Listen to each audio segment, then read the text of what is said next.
Adillah pada kami tak bodoh, meski memang kami tak pandai. Tapi kami berjanji akan tetap mengkritik sesuai isi hati. Hei penguasa, ini kami rakyat jelata. Engkau ada untuk siapa? Ini kami rakyat jelata, mau sampaikan semua keluh kesah. Bekerjalah dengan hati, pakai empati, jangan banyak intrik, apalagi bikin taktik. Bijaklah dalam membuat peraturan, jangan sampai bikin aturan yang berat sebelah. Langsung direspon oleh para kubu kontraknya Pak Jokowi. Ya, kita tahu ada RS, RF, K, dan seterusnya. Yang oleh mereka disebut sebagai inisial. Tapi tentu publik sudah bisa menangkap. Double RS itu ya Roy Suryo, Rismond Sianipar. RF itu Rizal Fadila, K itu Kurnia, T itu Tifa, dan seterusnya. Nah, kita akan lihat, rupanya ini memang mengejutkan.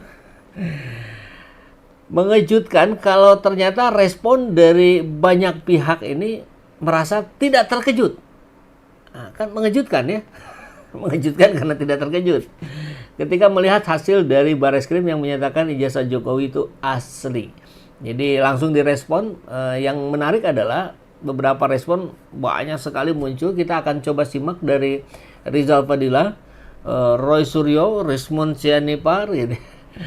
Termasuk Ahmad Hozinuddin, yang kurang lebih intinya pertama tidak kaget, yang kedua ini belum final dan mengikat, yang ketiga kasihan Jokowi.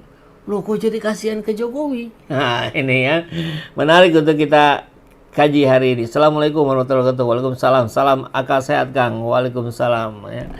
Oke, kita coba langsung masuk ke sini. Nah, ini judulnya kurang lebih beginilah. Respon Rizal Fadila, Roy Suryo, dan AK Ahmad Hozinuddin. Tidak kaget, belum final, kasihan Jokowi. Oke, kenapa kasihan? Ya, kita tonton videonya. Pertama dari podcastnya Abraham Samad dulu ya, muncul ini beberapa penjelasan yang menarik. Baik dari Rismond Sianipar, Roy Suryo, maupun Tifauzia. Kita coba simak pertama dari Rismond. Oke, Bung Rismond, ini kan menyangkut masalah teknis ya. Bisa nggak Bung Rismond jelaskan kepada kita berdasarkan pengumuman tadi kan? Kan dia katakan tadi ijazah Pak Jokowi itu identik ya. Gitu kira-kira ya? Identik loh ya. Ini penting banget. Jadi, identik. saja Bang ya. Okay. Jadi kata kuncinya kan identik. Di sini kan kita bukan untuk menguji identitas, keidentikan antara sebuah benda dengan benda lain. Oke. Jadi uji identitas atau uji keidentikan itu kan menguji sesuatu barang atau sesuatu benda atau sesuatu objek dengan objek lain, dengan referensi lain. Pertanyaannya adalah apakah ketika perbandingan identitas tersebut atau keidentikan tersebut dilakukan, referensinya itu bermasalah nggak? Jadi referensinya itu juga harus diuji, otentikasinya juga, otentik nggak referensi yang digunakan sebagai pembanding. Contoh yang kita dapati Bang, bahwa ketika ada di UGM, setelah saya mengunjungi perpustakaan Fakultas Kehutanan UGM, ada seseorang yang dengan banyak akses terhadap UGM itu mengirimkan video. Ya maksudnya ingin mempengaruhi saya. Dia kirim banyak video. Dan di situ kita dapati bahwa sejumlah skripsi itu dengan nama misalnya Sri Dominingsi, Sigit Hadwinarto, Lembah Redianto dan lainnya, itu ada 4 itu kosong. Ya, menarik ini ya. Oke, kita coba simak dulu penjelasan dari tokoh yang lain. Kita akan perbesar dulu ya. Jadi ini saya munculkan, tapi lanjutin dulu deh yang Rismond Sianipar ya. Bentar. Oke. tanpa tanda tangan baik pembimbing maupun penguji. Nah, kalau itu yang digunakan sebagai referensi, maka referensinya pun saya duga itu bermasalah. Iya. Dan dicetak dengan teknologi yang saya yakin itu menggunakan hardware dan software dengan PPI, pixel per inci, atau DPI, dots per inci, ya, artinya teknologi hardware maupun software yang sudah sangat mendahului zaman tahun 85. Nah, pertanyaannya di sini kan kata kuncinya tadi itu identik, bukan uji autentikasi. Harusnya kalau yakin ini otentik, tanpa ada referensi pun kami yakin ini otentik, yaitu ketika dilakukan ink dating analisis, analisis penanggalan tinta sama karbon analisis, karbon dating analisis atau paper dating analisis, kami meyakini, kami mendapatkan hasil sekian bahwa baik usia tinta maupun usia kertas adalah tahun 85. Ini kan nggak ada statement seperti itu. Nggak ada tadi ya? Nah, menarik ya. Jadi perbedaan antara identik dengan otentik. Kalau identik ya sama dengan yang contoh yang lain, kan kurang lebih begitu. Dan itu yang menjadi dalil dari Barreskrim bahwa ijazah Jokowi asli. Tapi dalam versinya Rismond, Roy Suryo dan kawan-kawan, bukan identitas yang dianggap sama dengan yang lain, tapi itu otentik atau tidak. Nah, maksudnya uji autentifikasi tentu adalah uji keaslian, ini asli atau tidak. Nah, mungkin dalam pandangan Roy Suryo CS ini, kalau ini tidak otentik, ya yang lain juga tidak otentik, sama tidak otentiknya. Artinya ada sebuah asumsi mungkin ya yang dibangun oleh kawan-kawan dari kubu yang kontra Jokowi ini, bahwa memang sudah disiapkan gitu, sudah disiapkan perangkat untuk menyamakan. Nah, kan termasuk dekan kehutanan yang konon katanya sebetulnya bukan itu ya, bukan yang tertera di ijazah Jokowi atau di skripsi Jokowi, tapi kemudian diubah sistemnya ya, di UGM-nya sehingga sama. Nah, ini yang jadi persoalan ya. Mereka harapannya ada uji autentifikasi, bukan sekedar uji identifikasi. Nggak ada, identik.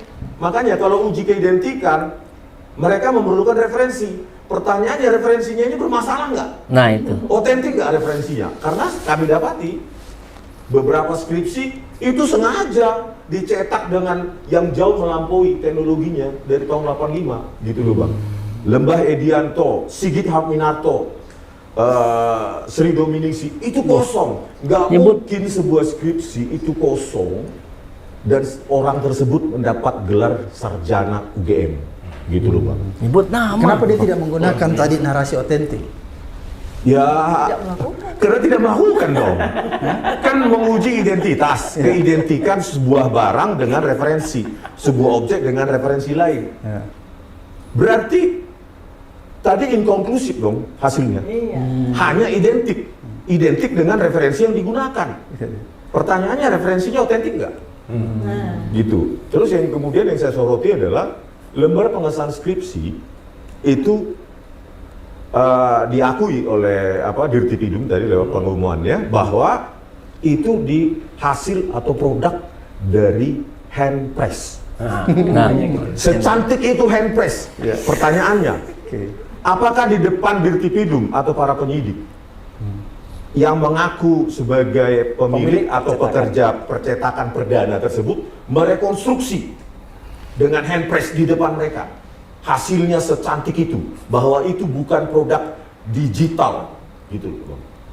Kalau cuma pengakuan berarti tidak ada artinya itu. Tidak ada artinya pengumuman itu. Gini. Tambahin, Pak. hand press tuh ide ya. Saya selain di kuliahnya itu ada yang namanya grafika publisitas. Itu juga saya dulu pernah kecilnya tuh membantu di percetakan. Wah, ada pengalaman. Yang disebut hand press itu adalah mesin cetak tangan gini, ya gitu. Kalau itu disebut ada di perdana. Yang masih manual dulu. Masih manual. Hurufnya itu ditata, namanya cetak tinggi. Jadi ditata satu persatu. Font-fontnya Bang ya, metalnya dan itu biasanya jarak antar font itu adalah yang kita sebut sebagai jaraknya itu sama.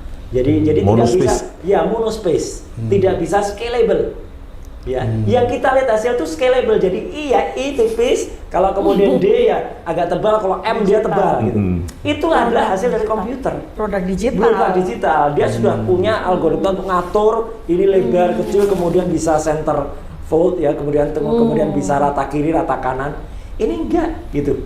Jadi kalau itu hand press itu benar-benar bahkan kadang-kadang hurufnya pun kurang dan miring tidak apa lurus sempurna. Ini pakai tanda seru itu kadang-kadang. Kalau sampul itu biasanya hand press ya, makanya kadang-kadang nama si pemilik skripsi itu kadang-kadang dicetak dengan Latin dan lengkungannya kaku. Lengkungannya kaku. Terutama U, ya. A itu kaku. Bang. Jadi kalau kita belajar percetakan, cuman John von Gutenberg dulu ya penemu mesin cetak itu awalnya seperti itu. Kemudian kan ini berkembang sampai kemudian ada sebuah kayak pakemnya dalam dunia percetakannya namanya PostScript. Itu kemudian didigitalkan oleh perusahaan namanya Adobe ya. Adobe itulah yang kemudian membuat softwarenya. Dan dulu Adobe PostScript itu hanya ada di Macintosh. Masuk ke Windows itu kemudian aplikasikan dalam Microsoft Windows pun masih Microsoft Windows yang itu tahun-tahun 3.1 ya, 3.1 Windows awal, Windows 2000 awalnya waktu zaman dia masih NT, masih Windows. Ya, luar biasa. Jadi penjelasannya begitu sangat detail dan teknis. Barangkali ini yang juga yang diharapkan penjelasan yang diterima oleh rakyat itu dari Bareskrim gitu. Detail teknis diurut satu persatu, diperlihatkan ijazahnya. Nah ini kan tidak juga. Kenapa tidak? Ya kan sudah diserahkan ke Pak Jokowi kemarin ya. Ketika Pak Jokowi diperiksa di Bareskrim 1 jam dengan 22 pertanyaan selesai, langsung kemudian konferensi pers. Konon katanya sekitar 30-an lah ya. Yang diperiksa mulai dari 4 orang penggugat dari TPUA, kemudian dari UGM, dari SMA-nya bahkan walaupun tidak dipersoalkan oleh TPUA. Nah ini menarik gitu ya, bahwa ketika yang sebelah sini dengan ilmiahnya bicara tentang data, fakta-fakta hal teknis, kemudian Bareskrim tidak menyampaikan itu secara detail. Mudah-mudahan ini menginspirasi Bareskrim ya untuk memberikan konferensi pers ulang lah katakanlah begitu secara detail, dan ijazah asli Jokowi diambil dulu gitu. Karena rupanya kalau begini akhirnya yang berkembang itu bahwa yang Sandi Utama itu sampaikan di Twitter yaitu memang benar adanya, aslinya memang itu gitu. Kalau itu asli maka pertanyaannya menjadi bertambah.